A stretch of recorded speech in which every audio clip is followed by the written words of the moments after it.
नमस्कार साथियों, आपने कभी सोचा है कि भाषा के आने से पहले और भाषा के आने के बाद मनुष्य के जीवन में क्या प्रभाव पड़ा होगा। मुझे तो सोचकर यही लगता है कि भाषा के कारण ही इंसान की दिनचर्या और जीने का ढंग बाकी जीवों से बिल्कुल अलग हो जाता है।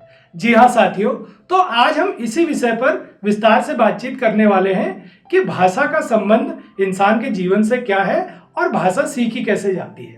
तो सबसे पहले हम एक उदाहरण से समझते हैं। साथियों, बच्चे अपने आसपास जहां कहीं भी जाते हैं वे तमाम चीजों के साथ संपर्क में आते हैं।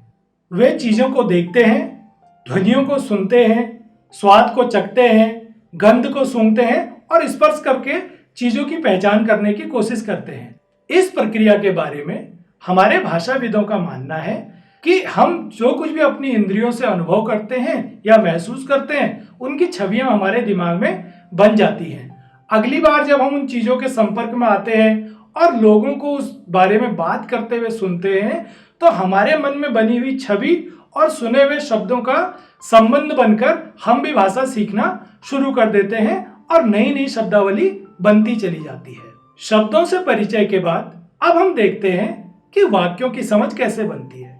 साथियों, जब बच्चे भाषा बोलना शुरू करते हैं तो वे एक वचन, बहुवचन, स्त्रीलिंग, पुल्लिंग आदि से बिल्कुल अनभिज्ञ होते हैं और बिना परवाह किए अपनी बात को बोलना शुरू कर देते हैं। जैसे अगर बॉल कहीं गिर गई हो तो वे बोल देते हैं कि बॉल छत पर गिर गया, या वे खुद कहीं पर गिर गए हों तो वे कहते हैं कि मेरे हाथ में चोट लग गया। धीरे धीरे जब वे समाज में प्रयोग हो रहे भाषा के नियमों को सुनते हैं तो वे खुद भी अनुभव करके समाज के द्वारा निर्धारित नियमों के अनुसार शुद्ध भाषा बोलने का प्रयास करते हैं। यहाँ पर यह बात समझनी बहुत जरूरी हो जाती है कि हम शब्दों और वाक्यों को निरंतर सीखते हुए चलते हैं। साथियों, अब हम बात करते हैं कि हमारे लिए भाषा सीखना क्यों आवश्यक हो जाता है।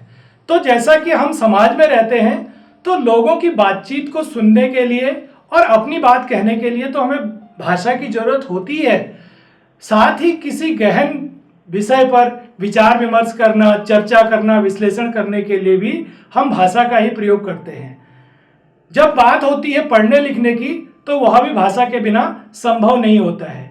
किसी विषय को लिखने के लिए हम अपने विचार, तर्क, मत, तथ्य, प्रमाण सब भाषा में ही लिख पाते हैं। और जब उस विषय को पढ़ने और पढ़ाने की बात होती है तो उसके लिए भी भाषा ही माध्यम बनती है।